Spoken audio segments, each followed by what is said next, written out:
guys, welcome back. This is Professor Hank, and I got a quick video for you, and we're gonna talk about how to compare arrays, what the basics are of doing that. So it shouldn't take us too long. We'll blow right through it pretty quick.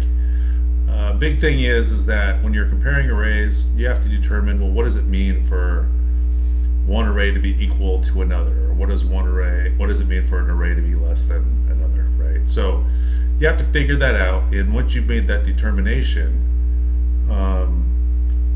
then the comparison has to be done element by element, right? So I'll write a sample program trying to determine if two arrays contain the exact same stuff, to give you an example, right? But in addition to having to compare arrays by their elements, right, not by their names, by their elements, you should, or you will have to take into consideration, well, what happens if the arrays are of different length, right? How are you going to handle that? So a couple of these questions you just have to answer based off of your needs. It's not going to be like, oh, this is the way to do it. I mean, you have to decide, well, what does it mean?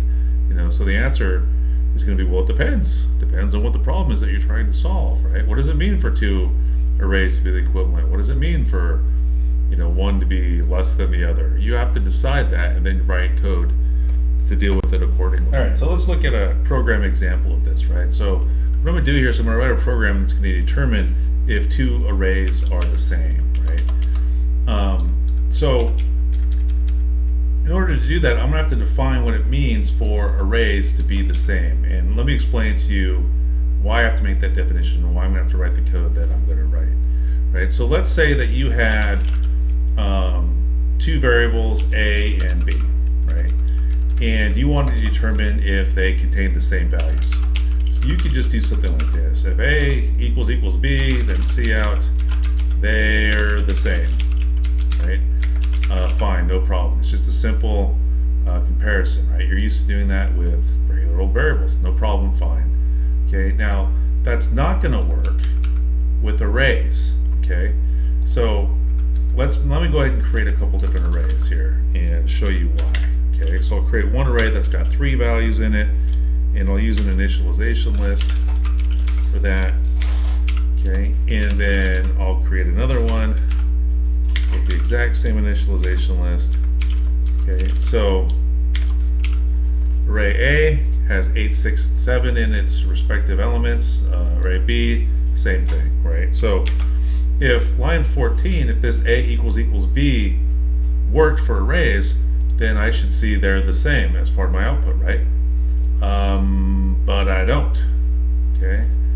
Why not? Because you're not comparing the contents of the arrays, right? Let me put else here. See how they are different. Okay. You're not comparing the contents of the arrays. What you're actually comparing are the memory addresses of the first byte of the first element of each array, right? So take a look at what happens if I see out A and B, right? So you might be thinking, oh, well, what are you talking about? I'm going to see 867 for A and I'm going to see 867 for B. What's going on? It's not what you're going to see at all, right? Take a look at the numbers, right? So what's this for A? 00F7F920. What's this for B? 00F7F90C. What is that? Where'd that come from? Well, those are hexadecimal numbers, and each one of those hexadecimal numbers represents the memory address of the first byte of the first element of the respective arrays. So of course they're going to be different because those are different arrays. They're different chunks of memory, right? So if A equals B is always going to be false in this case, right? So that's not going to work.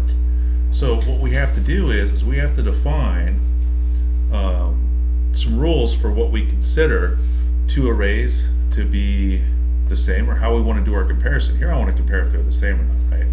So I'm going to have come up with a couple of rules, and then I'm going to have to go through and write code to check those rules, right? So one rule is that arrays are the same if they have the same number of elements, right? So that's going to be one rule, because if one array's got 8, 6, 7, 5, 3, 0, 9 inside of it, and the other array's got 8, 6, 7, right? The first array is clearly bigger, the second array is clearly smaller, so they can't be the same, right? And the other rule is arrays are the same if the corresponding elements have the same value.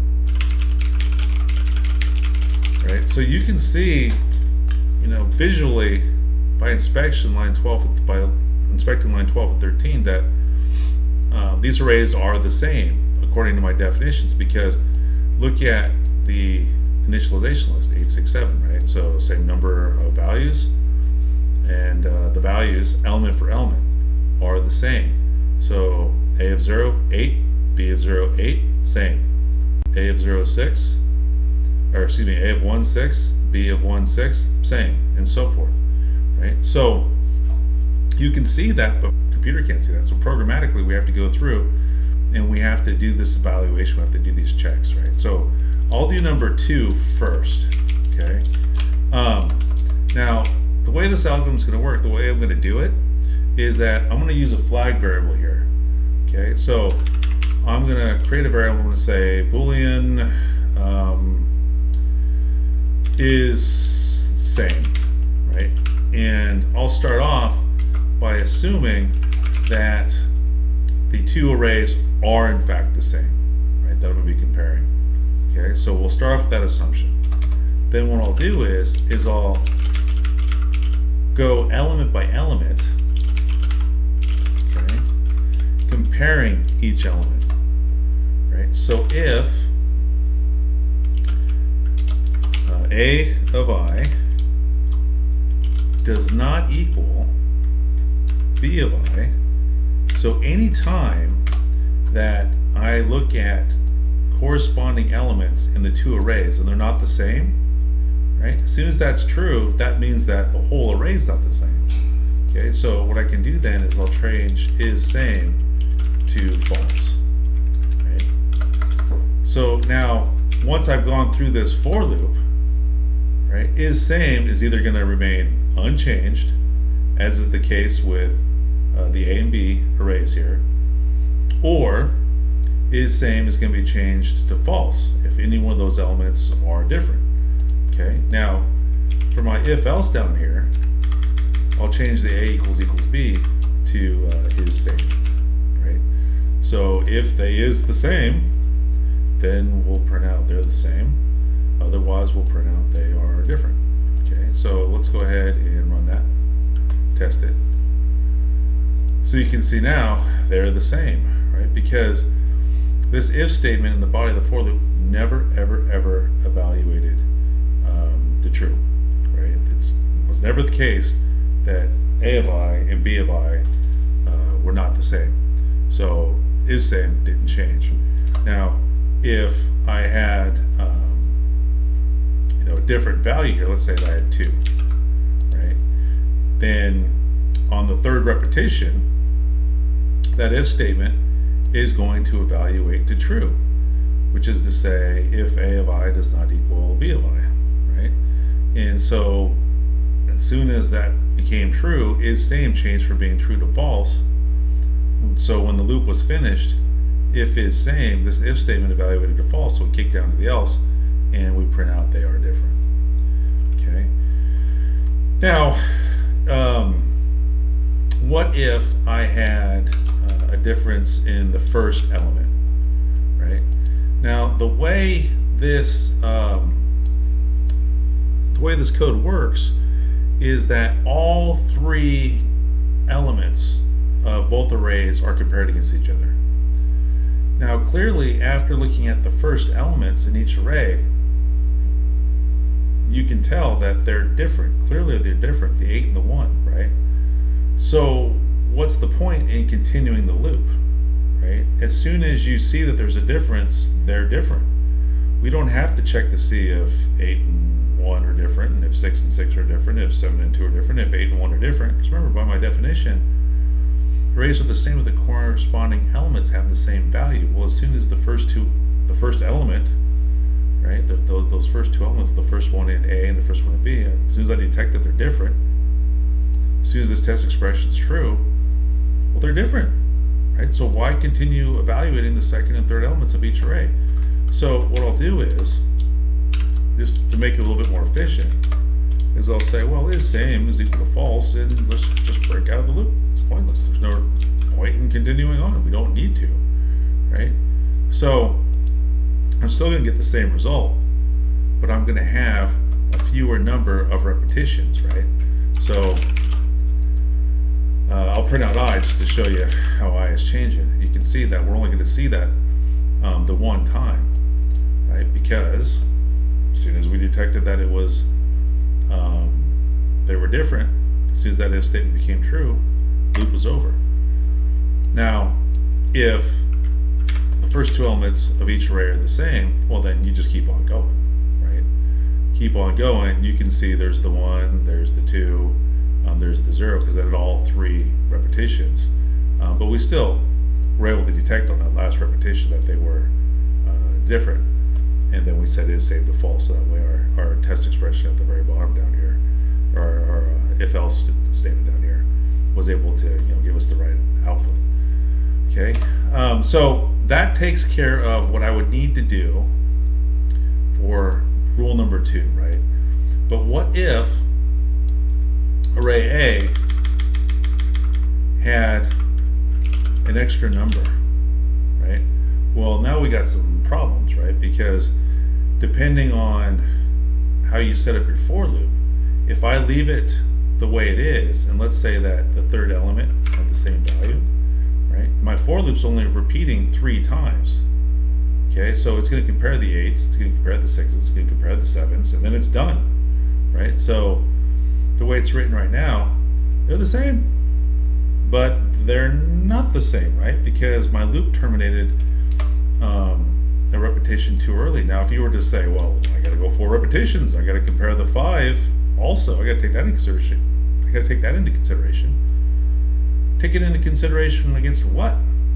There's no value after the 7 in the B array, right? So they're different, that's true, but why? Okay, this is actually really, really bad. The reason they're different is because this 5 here, what we have is an off by 1 error, because B of I, when we're comparing the 5, that's going to be 3, A of I versus B of I, right? So what we're doing is we're comparing a valid memory location against an invalid memory location.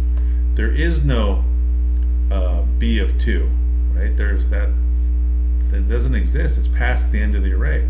So that's bad, right? You don't want to be going past the ends of your array, and as a C++ program, you got to make sure that you don't do stuff like that. So this isn't going to work, right? So what I could do to kind of try to protect myself here is, the way I go about doing this is at the very, very, very beginning, right? Before I even run the loop, I can say, well, if A's size, right, is equal to B's size, right? So you'd specify the sizes of the arrays through maybe some constants, right? So you have to compare the size of the A array versus the size of the B array. If they're the same, then go ahead and do your element by element search. So of course I have to define those things. So I got A size, which is equal to 4, and then I got B size, which is equal to 3. Right? And so I'll change up those size decorators. Okay, and we'll put that there. Now, if they're the same size, then you'll go ahead and run your loop, right? And so that avoids your problem of going past the end of one of the arrays. Okay. Now, thing here is, this is still telling me that they're the same, which is incorrect. So what's the problem here? What do we have to fix? Well, remember, we assume that they're the same size, right? Now, if A size is equal to B size, in this case is false, right? So they're not the same size. So we need is same to be changed to false, but the only place where there's code for changing is same to false is within the if statement itself, right? So let's fix that by putting an else down here and saying is same equals false, right? So I mean, what's the big idea? The big idea is like, look, if they're not the same size, then they must be, in terms of their length, then they must be different. So, this is going to be false. So then, since they're not the same size, they must be different. So let's go ahead and change is same to false. And so that should fix our issue here, right? So yeah, they're different. Okay. First things first, compare the size of the arrays against each other. If they're the same size, then go ahead and run your loop comparing each element against each other one by one. Okay. So let me get that out of the way. Now let's change the sizes back to the same and get rid of this extra element here. And now A size and B size are the same. That'll allow us to enter the if statement. The for loop will run, do its thing. The for loop, that if statement in there never evaluated true, therefore is same never changed. And so when we get down to the decision structure, the if else here at the very bottom, if is same is true, so the test expression value is the true, so we get they're the same, right? Okay, yeah, so just to summarize what we just did, what's the big idea, right? Code around the big idea. Big idea is, you can't compare arrays just by comparing their names like you can with other variables. Doesn't work. What you end up comparing there is the memory addresses of the arrays. So instead what you have to do is you have to come up with some rules on how you want to compare the arrays. And you have to do it element by element, right? At least. And then in this case, since I was comparing equality, then I had to say, well, they have the same number of elements. Otherwise, they're obviously not the same, right? So you got to keep those things in mind. Now, if I wanted to do some other things like, see if one array was less than the other, well, then I'd have to come up with some rules to decide on that. Maybe the rule is, well, if one array's length is the same or less than the other, then it's going to be true that the first array is less than the other array, right? Maybe you compare based off of lengths like that.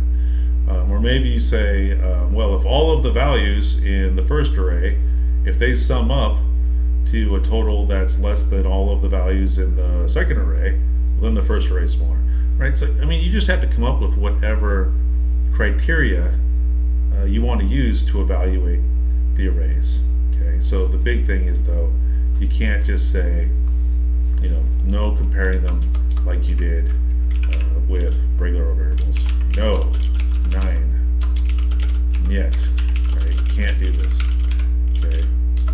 That doesn't work the way, or you would intuitively think that would work. Okay, you're comparing memory addresses here. This compares memory addresses, not contents of the array. Okay, so that's going to bring this video to a close. If you felt that the video was useful, please consider giving the video a thumbs up, and if you thought that the video sucked, well, then you've got that thumbs down button as an option as well. If you'd like to see more videos, if you're interested in more content from the channel, feel free to hit that subscribe button. And as usual, if you're a student of mine and you have further questions, feel free to drop me an email or to stop by my office hours. Okay, thanks for watching, and we'll see you next time.